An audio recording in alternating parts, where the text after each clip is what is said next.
Hello, everyone. Everyone in the world and beyond.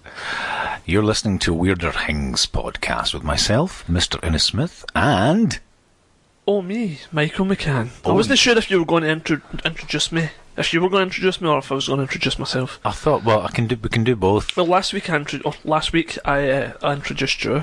Alright, okay, well, I'll do it then, okay. So I was just expecting to say, but it's fine. Okay, well, I'll extend you the same courtesy. And Mr. Michael McCann. Thank you. Yeah, see? It's a pleasure to be here, Innes. Pleasure to be here. You're right, that is nicer, isn't it? Yeah. It's nicer. So, you're listening to Weirder Hings podcast. We are broadcasting to you from the Paranormal UK radio. That's paukradio.com. You can find us on Facebook, Weirder Hings podcast. We're also on Twitter, Weirder Podcast. And you can email us. Please. Oh. That was too much coffee and too many biscuits. That was a bit paranormal. Yeah. Well, that's the subject, really. It's paranormal, abnormal. I think probably just not normal. Yeah. Yeah. Nothing about this is normal. Nothing. You can email us on Weirder Things. So, yes, even though we're Weirder Things, the email is weirderthingspodcast@gmail.com. So yeah, please get in touch. Please let us know what you think. Yeah, it's been pretty quiet on the old email front recently. So are we that horrible? We like to get some emails with folk, telling us about their experiences, but nobody's really been doing that. Everybody's a wee bit shy. Yeah, I think I probably ruined it by reading out people's accounts with a fruity accent. It could possibly be. I think put people so. Off. Apologise if you thought that was disrespectful. It wasn't meant to be. So this is part 2 of. We're not really decided on what we're calling it. What was it? Paranormal versus abnormal. Yeah. There was another cheeky suggestion, which was mental or psychic. Mental or psychic. But yeah, it's that difficult issue of mental health. Yeah. Are we going to go back down that dark route? Mental health and the paranormal. Yeah. And there's no so yeah, if you did listen to the last show, we were just talking about the complexities, the moral minefield that is dealing or responding to members of the public. As a paranormal investigator, if not even if you suspect, even if the person tells you up front, I have mental health issues and I am going through some mystic stuff at the moment, how do you respond? And I mean, I think this is helpful because I think a lot of people who listen to this podcast will, in some way or another, participate in investigations of some kind, either it be UFOs or ghosts or whatever. I think some people do have their own wee groups and stuff going on, and they spend a lot of time speaking to people within the field, and so I think and mental health in general's a big thing that needs to be spoken about. But speaking about it in this context, I think it could be helpful to some people. Yeah. So last week we were talking about the ethics of dealing with such clients, and also just even almost like the philosophy of medicine, about how medicine tries to medicalise all sorts of human experience, and about sometimes it's just depends whether or not somebody speaks to a health professional first about their unusual experiences. But yeah, so the long and short of that episode was pretty much if somebody does talk about having mental health issues, you really kind of have to ensure that you don't tread on the toes of medical professionals. Yes, yeah. And just again, I'll say this again, just you have a duty of care when dealing with folk who are upfront about their mental health issues and dealing with the paranormal or UFOs or whatever it might be. Yeah, because so often as a paranormal investigator you can't really confirm nor deny whether or not anything they're experiencing is genuinely anomalous. If you call yourself a paranormal investigator and someone says, "Can you come out, I think I've got a ghost," and you go out and the person has mental health issues, you can't turn around and go, "Oh, you're just mental." Yeah. That's all it is. You're just mental. You can't do that. You can't do that either. Yeah, you can't do that. Yeah, you shouldn't say this definitely goes to your, nor should you say you're definitely mental either. So, it's tough. It is tough. There's a balance. It's a minefield. It is a minefield, a literal minefield. It's a not a literal, metaphorical. Metaphor. It's not a literal minefield. It's literally a metaphorical minefield. Yeah, unless it's a haunted minefield that you're dealing with, in which case it could. I mean, if there's going to be ghosts anywhere, there must be haunted minefields. Yeah, that's an interesting thought. Thank you for that, Michael. Yeah. So we've been delving into the Scottish Society for Psychical Research is case files. So I'll give you a little rundown of another case which involves the paranormal and a diagnosed. Right. So this is a real case. This is a real case from Scotland. From Scotland. It has been. Use a rough geographical location just to help out our listeners. West of Scotland. West of Scotland. There we go. So there you go. Pimsley's. So basically, this client.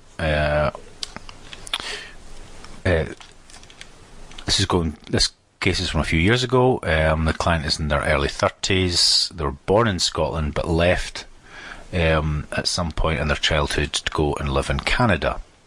And now they're back. And now they returned. So they returned in their teen years. And when they returned to Scotland, they weren't happy as a teenager. No wonder. Described their years in Canada as being overweight and bullied. Oh. And then when they returned to Scotland, went to college to train as a nurse. However, during training to be a nurse, this person left after the onset of panic attacks. So basically started to get panic attacks when they were studying. So left that, and since then they've done a variety of jobs, but according to the client, has never had a career path. So apart from their initial drive to go into the healthcare, become a health professional, they have done various things. So contacted our society because of a perceived problem he has with this. Now, here's a fancy word: platysma muscle.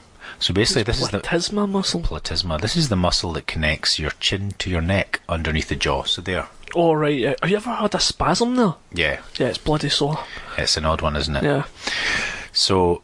Now I know what that's called. So the client believes that this platysma. The client believes that this problem started after an encounter with a girl that they met in a nightclub 2 years ago. A girl he offended, in which he credits with occult powers. Right, okay. He has contacted many health professionals and medical specialists over the problem with his chin. However, only recently has he sought advice regarding the possible occult origin of his problem. So basically, this person was referred to the society.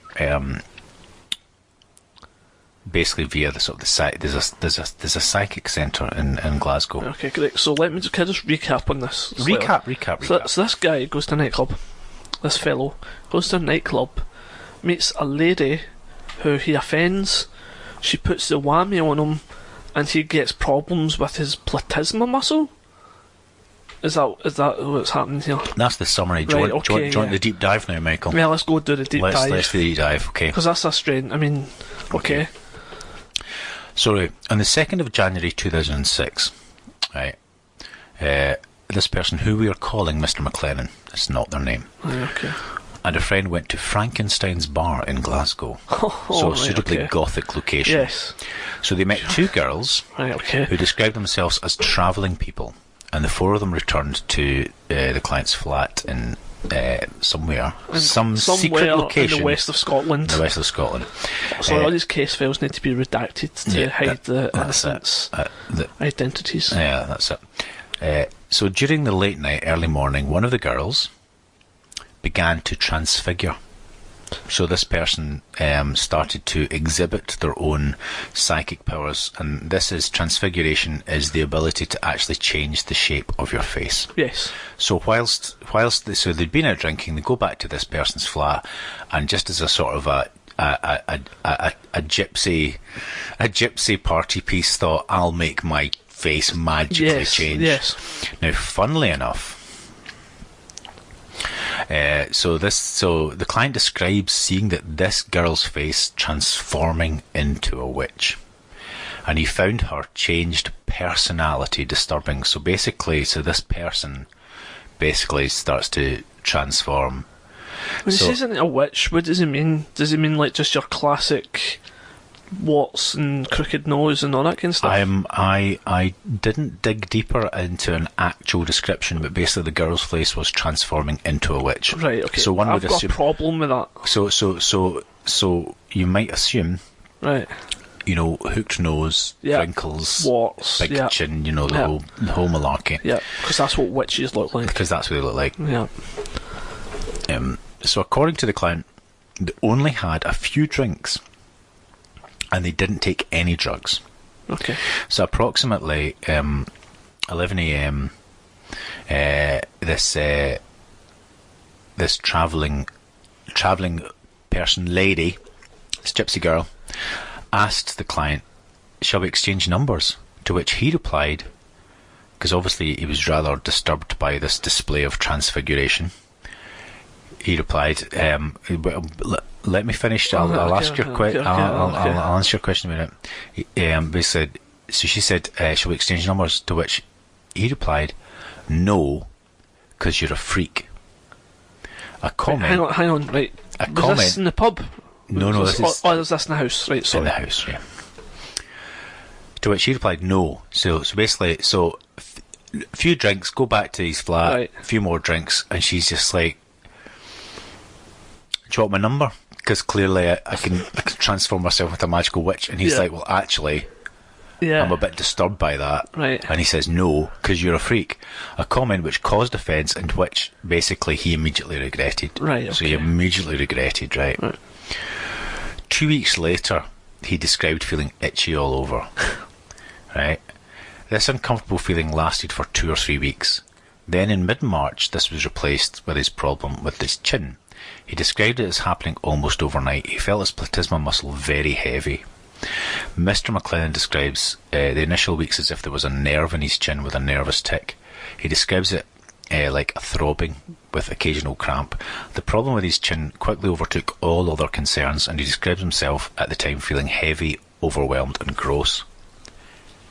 At the onset of his problem, he was working in telesales but soon left. He states that he couldn't concentrate and would frequently spend time in his bathroom feeling the skin beneath his jaw and feeling overwhelmed. Within weeks he sought medical intervention by contacting his local general practitioner. Since that initial contact, he's been to see his GP on average, or basically another health professional on average every 2 weeks. So basically he's going back all the time. Right, okay. So eventually he was referred to a psychiatrist, which he's seen 4 or 5 times. And he's also paid for private psychiatric treatment, which isn't cheap. He has also spoken with many general practitioners within the same practice, and he has told some of them about his theory about the gypsy curse. So not only has he said, "Have I got this? There's something wrong with this muscle here," but he's also said that I think I know why I've got it. Right, okay. I've got a question about the gypsy curse. Okay. The travelling girls. Yeah. What kind of travellers were they? Because there's different kinds. I'm assuming, just because this is before Romania joined the EU, they were pre-Romanian Roma folk. So the travellers. Right, okay. Yeah. That's interesting. Yeah. Old school proper British gypsies. Yeah.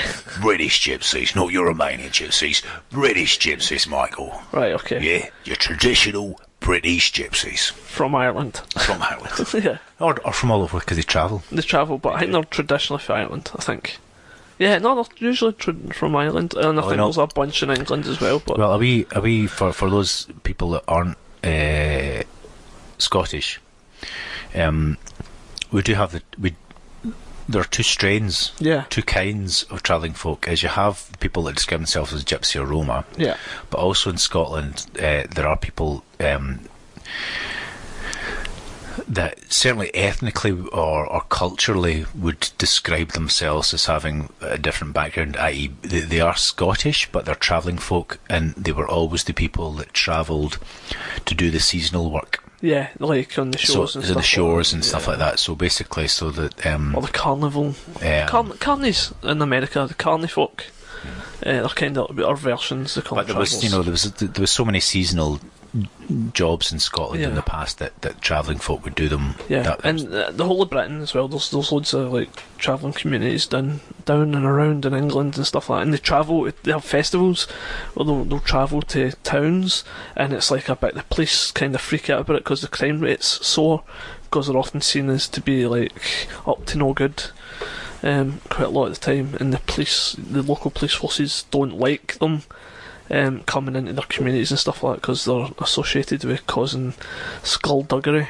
I liked how they're only associated with skullduggery, Michael. Yeah. Let's not impugn the good name. No. We are talking about gypsy curses here. Exactly. And we don't want none of that. Yeah, no. I've always been a fan of the Travellers. Right. Yes, the Travellers Age Trust. Are you familiar? No. No. You're a member? Well, the Travellers Aid Trust was a charity set up. It was during the 80s, and it was just because the Conservatives and Thatcher, they really they really didn't like them. They thought, you know how Nazis, they always like to pick on gypsies. Yeah. It's like how to spot a Nazi. Who you picking on? Yeah, exactly. Exactly. Gypsies. Oh, must be a Nazi. Oh, must be a Nazi. So no, it was just and there used to be quite a few, just kind of hot. I think there's still a few travel communities in Glasgow. Yeah. Permanent ones. They don't travel. No, it's They don't travel anymore, so I don't know why it comes to travels. That's why there's a Travellers Aid Trust. It was just to basically to defend that way of life, because like Tories, or basically, Conservatives with a small c as well as large c were just like, you just can't live an alternative lifestyle. Yeah. Settle down. Yeah. Settle down. It's actually, I photographed a traveller wedding once, and it was nothing like I was expecting it to be. I went in, you've got there's a TV programme now, My Big Fat Gypsy Wedding, where they take the kind of gypsy traditions when it comes to things like weddings and communions and that kind of stuff, and I was kind of expecting that, but it wasn't. It was just a normal, regular wedding. I was a bit disappointed. So there you go. So that was a little diversion, a pleasant one. Yeah, pleasant one into. I've not covered that before, so maybe we should try and track down a traditional gypsy psychic and try and have a wee chat with them. How about that? Yeah, I could do that. That could be something. That's it. So there you go. I'm putting myself out there. I'm publicly nailing my mast. Between the two groups, Nazis and gypsies, I'm all for the gypsies. All for the gypsies. And also the funny old thing as well is quite a lot of do-gooding social justice warriors say, you can't say gypsy, you can't say it. But the weird thing is gypsies often refer to themselves as gypsies. Yeah. So what are you going to do, eh? Yeah, exactly. What are you going to do? What are you going to do? Don't get me started on social justice warriors. They're running this week with one, and it's just, And I know how much you're all for the justice. Yeah, love justice. Yeah. And war. Yeah, I'm a warmonger and a justice person. Right, so okay, back to the subject. So I'll just rewind a little bit there. So basically, he'd seen loads of GPs, etc. So then the person whom we are calling, Mr. McLennan, was referred to a psychiatrist and is also paid for private psychiatric treatment. So this is a wee recap. He also spoke with many GPs within the same practice and told some of them about his theory about the gypsy curse.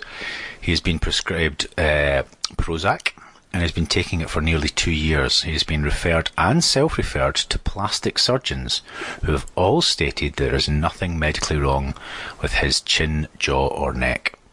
He's also said that he spent hundreds of pounds on acupuncturists who did not improve his condition. Indeed, he suspects that they were just keen to take his money. Shocking. So, it may not surprise you that the medical consensus is that Mr. McLennan is not suffering from any physical condition, but rather a form of mental illness. He has been diagnosed with body dysmorphic disorder, also known as dysmorphophobia. So this is when somebody is convinced there is something wrong with their body, but it's a delusion. There's nothing wrong with their body. This is considered a form of OCD and is normally treated with counselling or drugs or a combination of the two. The client has not found any treatment to be especially effective and is currently trying to be seen by a BDD specialist at the Priory, which is a mental health hospital in London, the private one, very expensive. When asked if any psychiatrist has suggested anything that he has yet to try, he did say that a private psychiatrist asked him to write a letter of apology to the gypsy. Yeah. He didn't do so because he thought it wouldn't achieve anything, as she would not receive the letter. So, what the client wants, basically the client wants somebody to help him. All he wants is the feeling of abnormality to cease. His condition has eclipsed all other parts of his life. In the past 2 years, he has spent 3 months in college and 6 months in unemployment as a car valet. The rest of his time he has been unemployed or off sick. Since being afflicted by this problem, he has attempted suicide 3 times, overdosing on pills or asphyxiating himself with a car exhaust. So this is where the light, jokey tone somewhat dissipates. This is a serious problem. It's affecting him. So what the client believes, when asked about paranormal experiences or belief, the client states that apart from the experience with the travelling girls, he has not had any other experiences at all. The advice he received from the psychic at the psychic centre was not useful. I have no comment. No, nothing, no say anything. No comment. And he did not attach any importance to it. Although he seems open to the possibility and refers to an incident when a girl he has never met before walked up to him in a club and told him some accurate information about his cat, which I let as a wee aside. So there you go.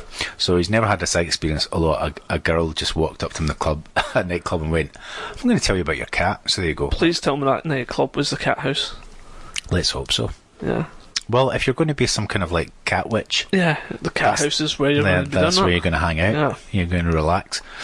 Yeah, I can see that happening.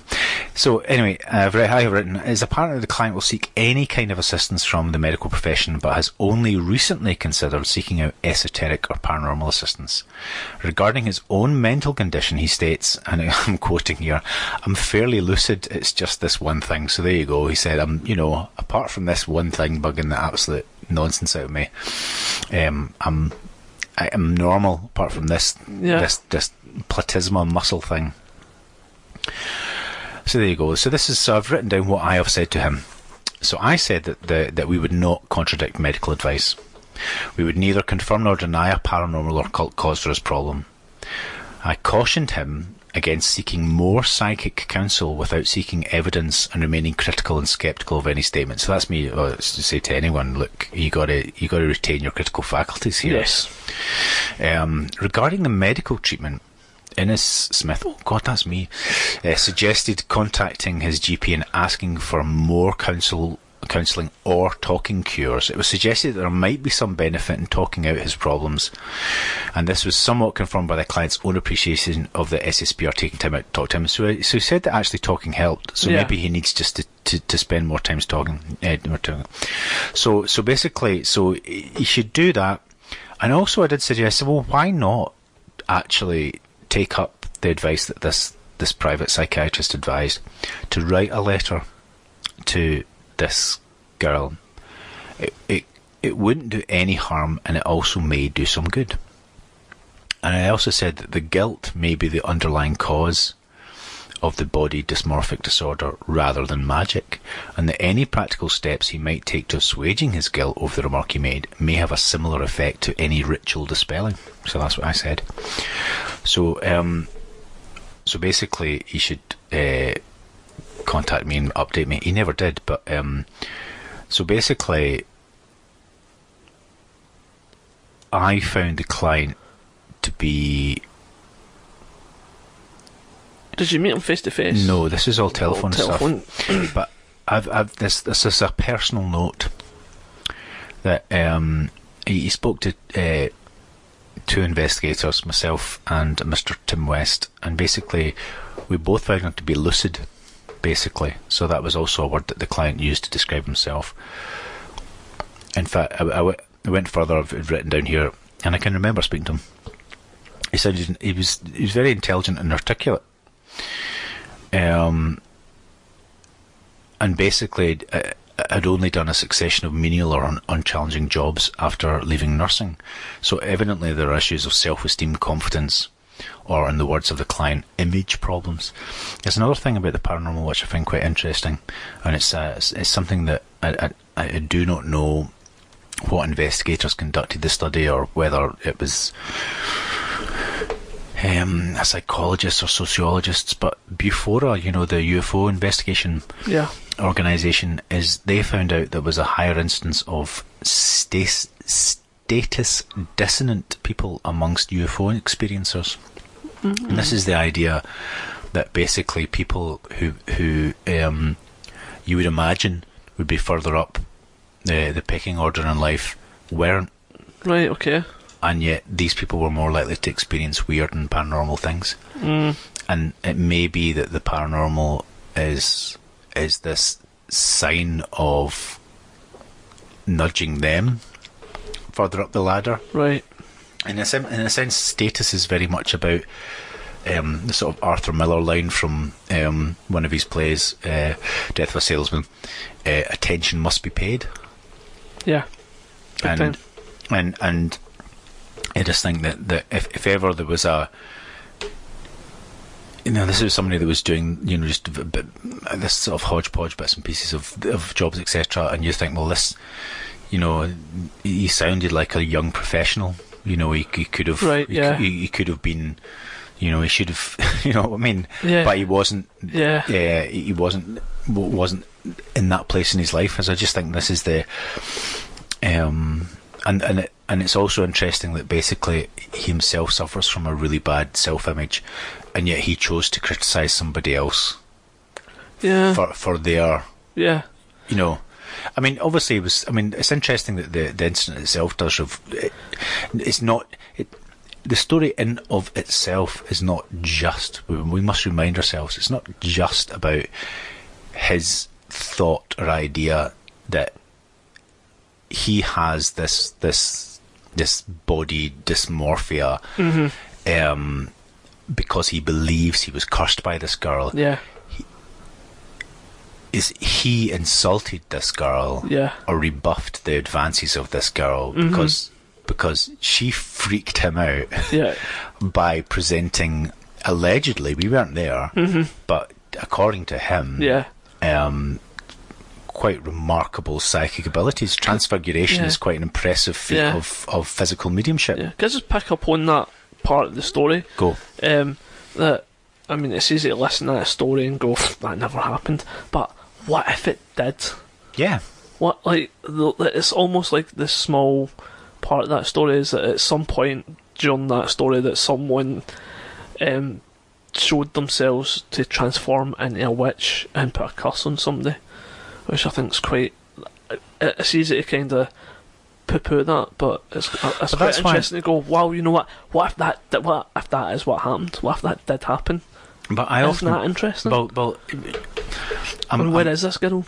I'm a big fan. I'm a big fan of Venn diagrams. You know this. Yes. I love a Venn diagram, and so much of the sort of psychological crosses over with the psychic. Right. And I think that in him dealing with his guilt might also it would have the equal effect of dealing with if there really was a curse. Right. What does what is the purpose? The purpose is to visit upon, if this is a curse, it's to visit upon a feeling of ugliness and rejection that this girl had felt. So how would you remedy that? And you would remedy that through making some kind of amends that he has not done. Yeah. Where do you sit on the whole curse thing? Well, how about this? How about this for a sort of a legal weasel answer? Okay. If it has been proven. It has been proven. That curses or maledictions work. Really? Within the mind of those afflicted. Right, okay. So if you believe you're cursed, then if you believe you're bad cursed, things will then happen. by God you are. Because in the same way that there's definite evidence connected with the placebo effect. That's you believe that you will get better, so you do. Right. That there's also a similar effect with the nocebo effect, which sounds like a made up word, but it's apparently the word for it.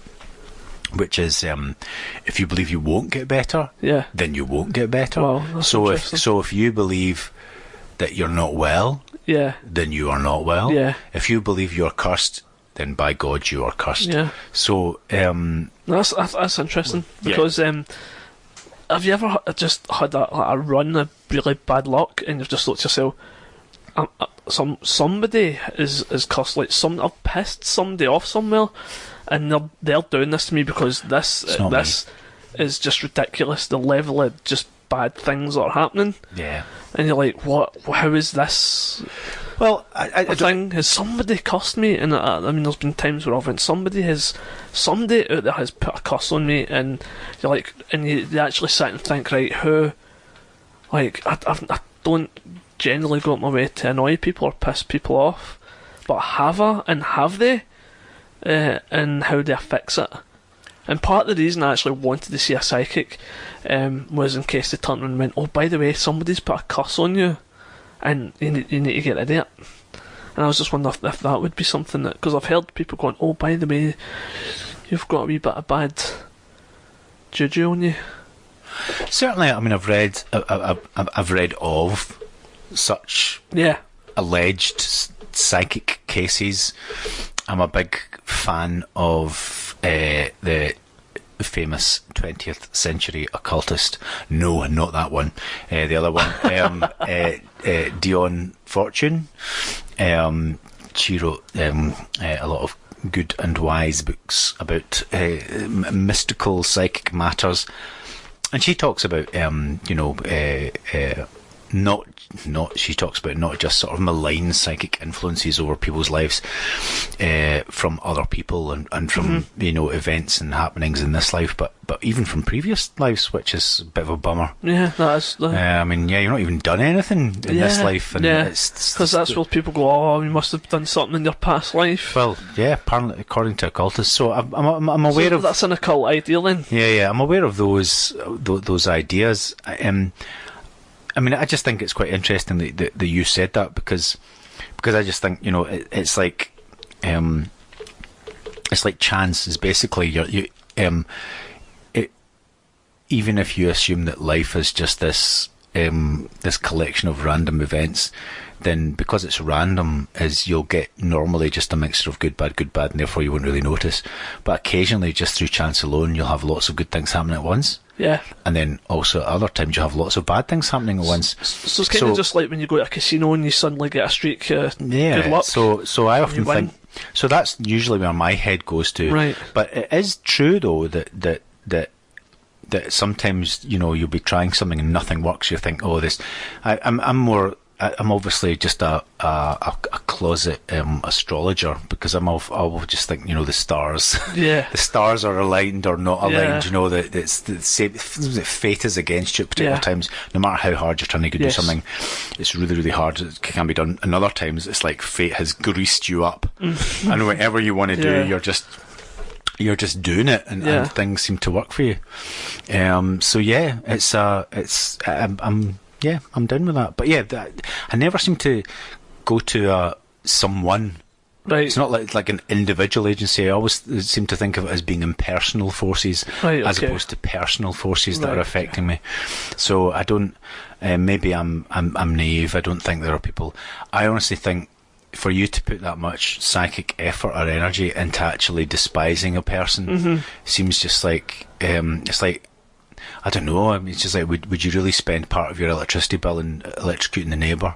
If you know what I mean? Yeah. You know what I mean? It's just like your personal mana and your will are a resource that why would you be so vindictive and petty to to wish ill on somebody else. It's not me personally. I wouldn't do it. I mean, I've gone through life with mercifully few enemies, but even people I think, oh man, you're just a nightmare, I don't wish them any will. Yeah. I just want them to go away. Yeah. You know what I mean? Mm-hmm. That's interesting. That's just me, though. Yeah, because no, you're right. That's the right way to do it. I think. Yeah, if you just sit there raging, oh that person, and you're just sitting like you're not going to have any impact. Like it's not going to change. Nothing bad's going to happen to that person because you're kind of sitting there or trying to will it to happen. Yeah. So it's no point. We'll just move on, man. That's be it. Honest, just be nicer. I mean, to be honest, I don't Forget about them. I don't really think there's anybody worse than me. That's true. That's true. Actually, you're the worst. Do you know what I mean? But I just think, Anyway, so that was an enjoyable little discussion. But there you go. So yeah, it'd be interesting to know if there is a girl out there who can do that. Like every gypsy wedding or birthday party, they get her, like get it out, and she does it. That'd be interesting. She transfigures. Yeah, she transfigures into a witch, and they go, "Way!" Yeah. And then they get on with it. Yeah. Have you seen what she can do? Yeah, but just even if there's, there is a hole in the story though, but I don't know whether I should. Go fire.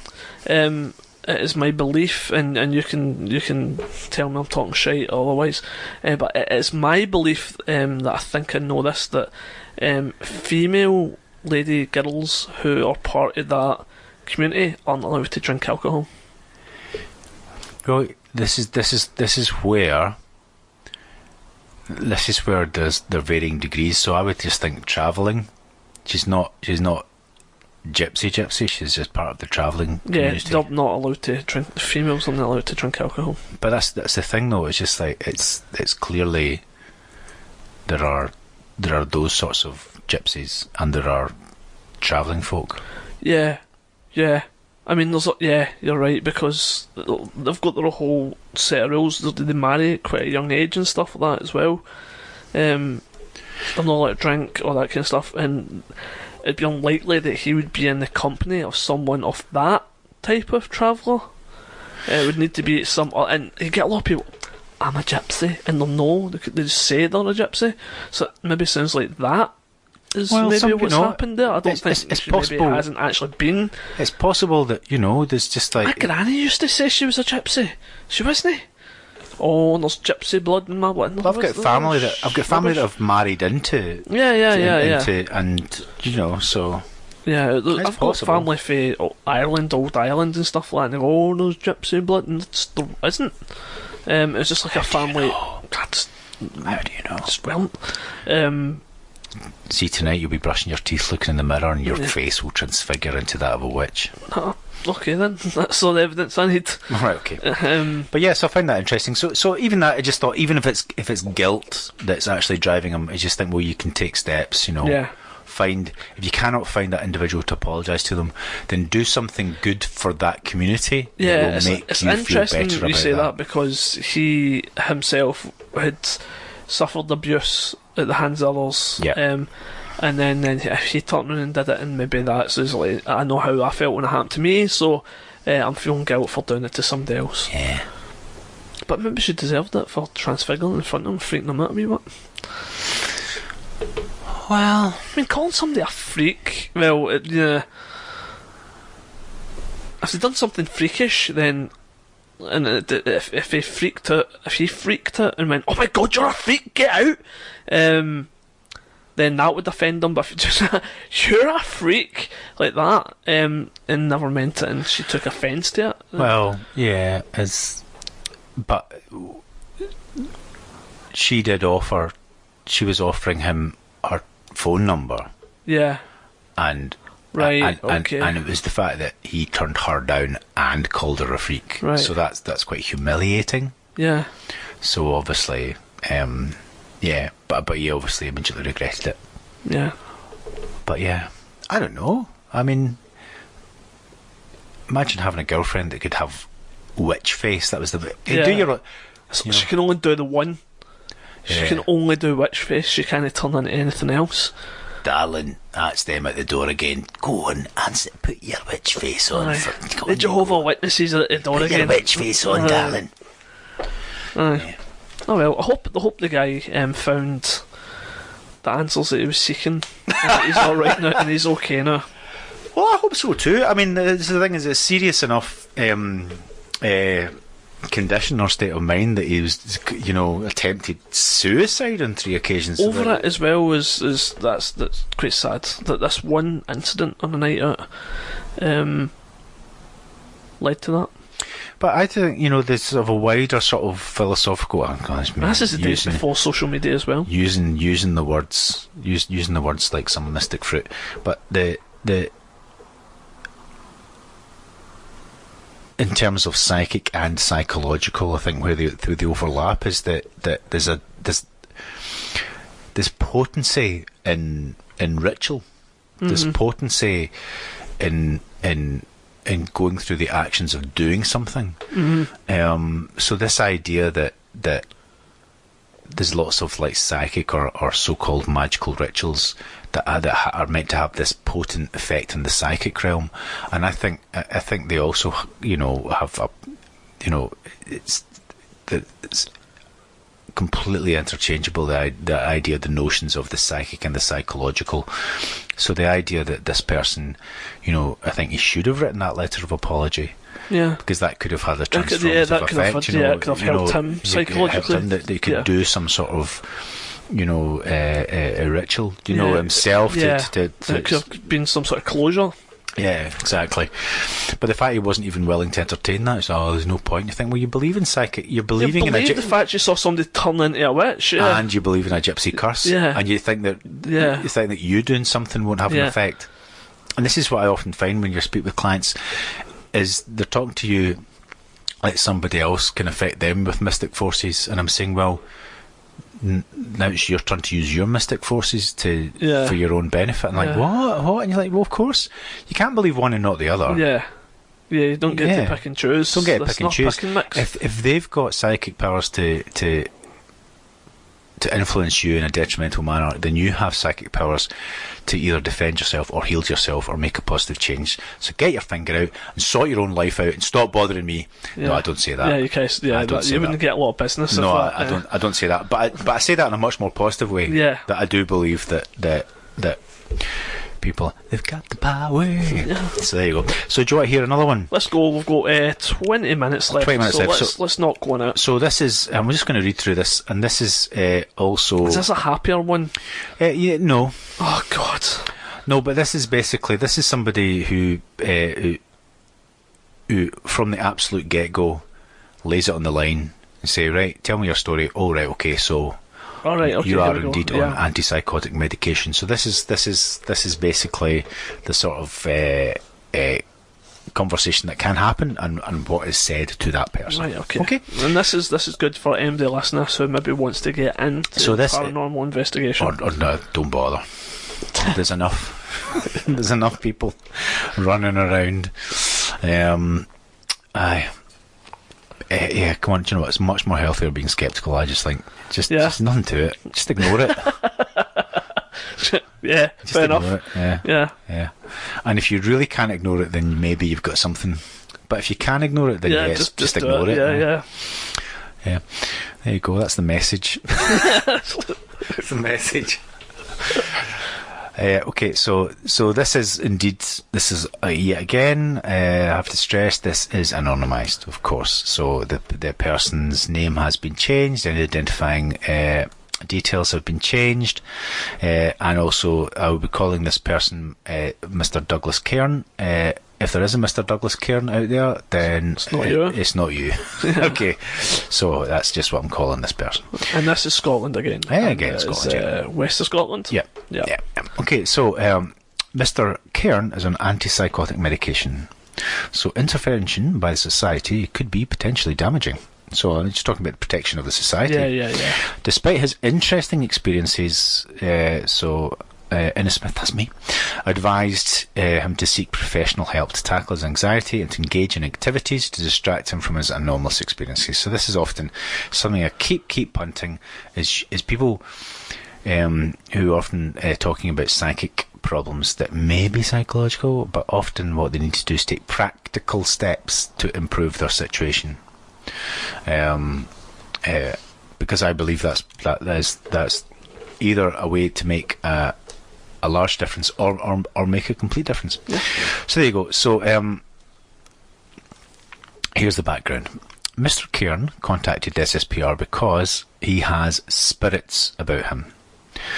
That's his quote, and is seeking somebody to back me up in this. So there you go. And first of all, he believes that he's got spirits about him, and he's looking for his experiences to be validated, as many people do. Yeah. Excuse me. He is. That's all these biscuits I'm eating. Sorry about that. So the client is clearly anxious, and said this quote: "Sometimes I get so frightened I can't go out of the house." However, his account is complicated by his medical history. He is currently on medication, which is, I've written the brand name here, but you don't need to know that. It's an antipsychotic drug, and describes his condition as drug-induced psychosis. So he's phoning you up and saying this is drug-induced psychosis. So basically, according to the client, he abused amphetamines. So he was mad keen on amphetamines, which led to a psychotic, literally mad keen on them. He was on amphetamines, which led him to a psychotic breakdown and self-referral to a psychiatric hospital for 5 to 6 weeks during 2005. His anomalous experiences began 2.5 years ago, which coincide with his mental problems. Clearly, this compromises his testimony, yet he offers 2 witnesses to paranormal phenomena. So this is interesting again.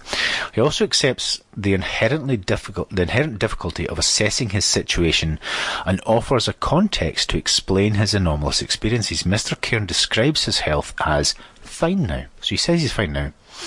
Mr. Cairn has moved 4 times since his experiences began and now lives with his elderly mother, who is deaf.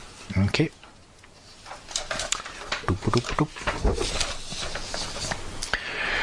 So he talks about supernatural attack, some kind of incubus experience. Mr. Cairn describes his most intense period of psychosis in 2005 as coinciding with a period of intense supernatural attack. A feeling of presence was combined with sexual interference. All it wanted was sex. I was having sex with it, but nobody was there. However, Mr. Cairn believes that this spirit has stayed with him since. I can feel it touching my face, touching my neck, blowing my hair. When I go to bed at night, I can feel as if something is in the room.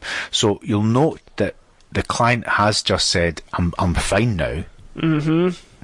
But he is also in the same conversation saying that he can still feel this presence touching his face, touching his neck, blowing his hair, and he can feel this sensation of presence. As recently as last Saturday, this spirit, his word, was trying to have sex with me. So he talks about a rancid smell. He talks about electrical interference. So he says that there's electrical interference when he has the radio or television on, which sounds like localised power cuts or dips. Lights are also affected. Lights dim and then go back up again, which is his mother has apparently witnessed. He also hears cracking and rumbling sounds. When I'm at bed at night, I hear the spirit rumbling around the room, in the radiators, even when the central heating is off. Mr. Cairn describes a cracking sound also coming from the kettle.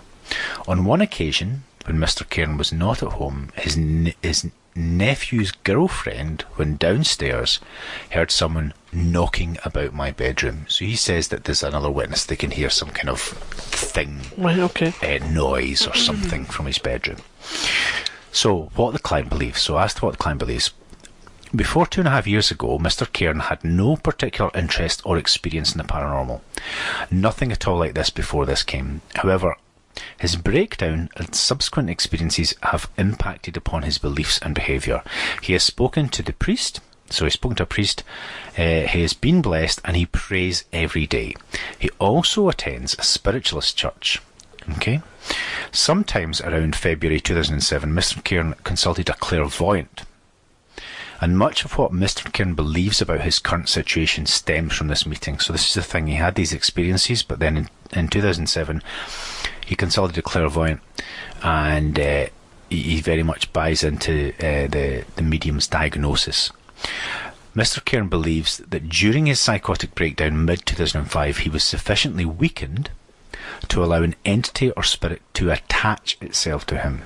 He now regards himself as well, but is now suffering harassment by a spirit of, quote, a 75-year-old male who is very cunning and devious. So this is him quoting what the medium told him. Okay. Right. So this is what I said to the client. I said that I was aware that this is a difficult situation and also there's difficulty in judging the case. It was explained to the client that his case required special handling, and the following advice was given. That Mr. Cairn should not put any particular weight to the clairvoyant's statement. He should not think of himself as having a spirit attached, just purely because I don't think that's helpful. No, definitely not. Yeah, it's just like, imagine you've got a headache or an itchy foot. Well, that's because there's a brain tumour, yeah. That's because there's a mystic goblin attached to you. Like, that's not going to help. And just purely because what one clairvoyant says is not evidence. Yeah. It's not. Yeah.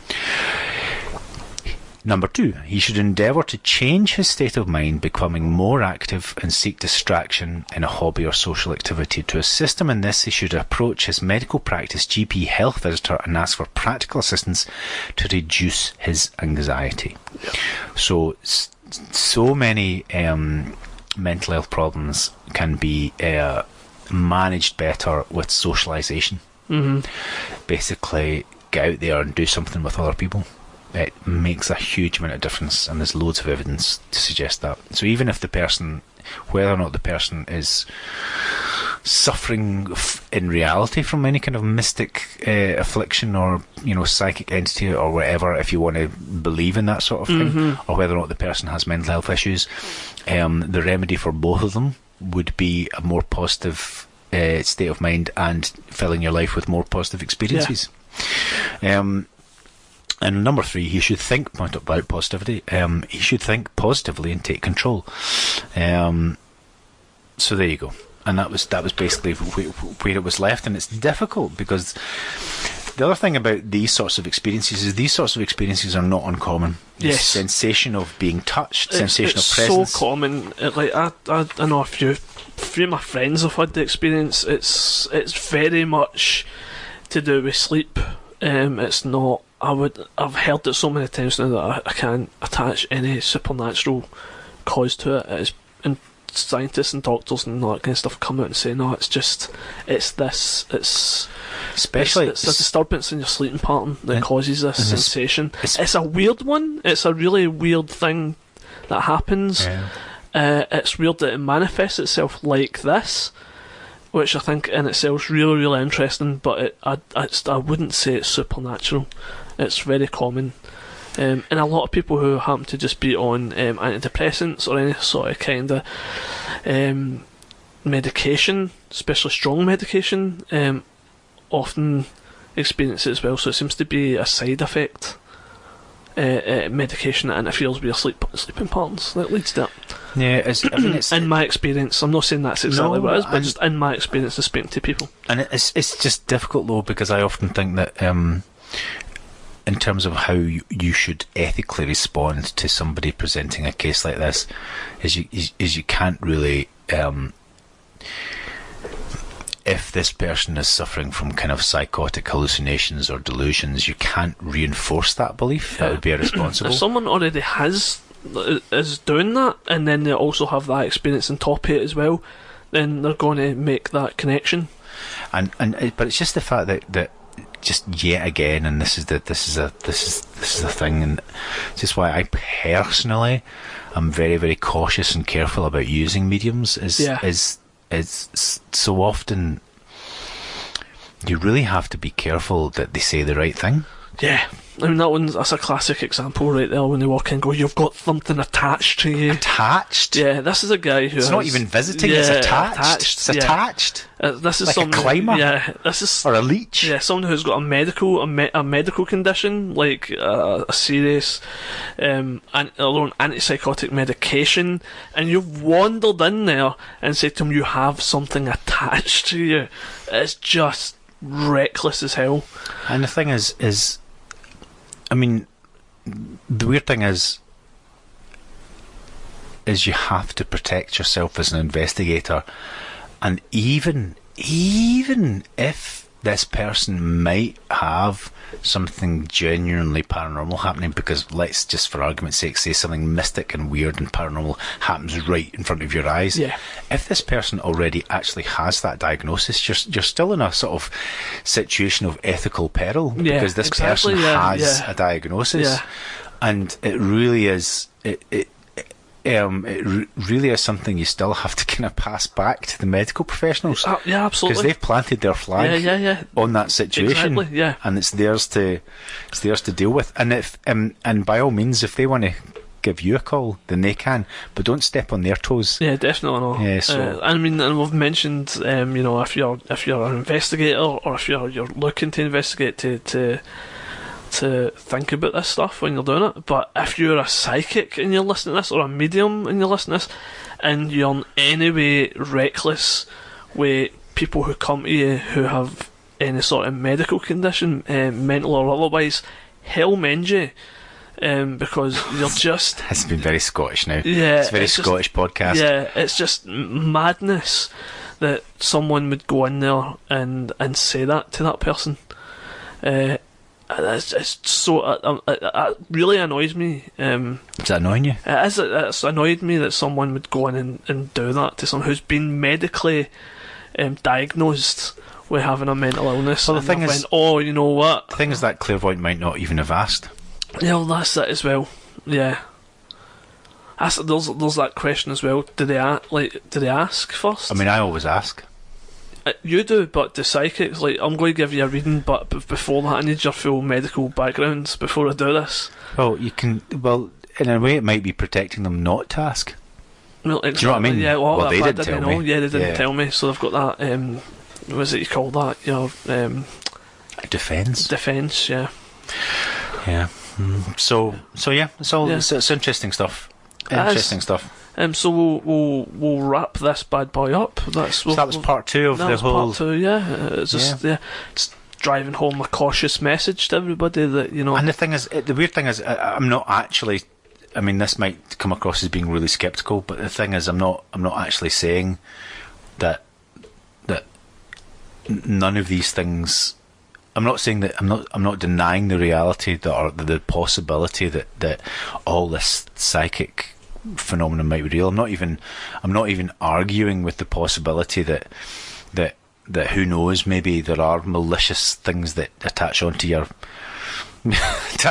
ankles and bite your toes and etc. But it's just like in the broader context of like medical science and history, we've gone from a stage of believing that all things wrong and malicious, all things bad that people experience have been supernatural or spiritual in origin, and we've slowly clawed our way through the Enlightenment to this understanding of actually how the body works, more how the mind works, and basically it's like, it just feels to me like a dangerous retrograde step to start. I mean, this is why I get really uncomfortable with people that talk about possession and things like that. Right, okay. You know what I mean? Yeah. I get really, it makes me feel quite queasy when people talk about, because you just think, in the past we used to think headaches were bad spirits. Yeah. And you think, well, they're not now. Yeah. You just take some pills and you're all right. Yeah. So I just think, just tread carefully, tread wisely, please. Yes. Anyway, so that was that. That was your 2-parter. Thanks for listening. Yeah. I hope it's been helpful. And we'll be back next week. So goodbye, Ennis. Goodbye, Michael, and goodbye, world. Yeah. Oh.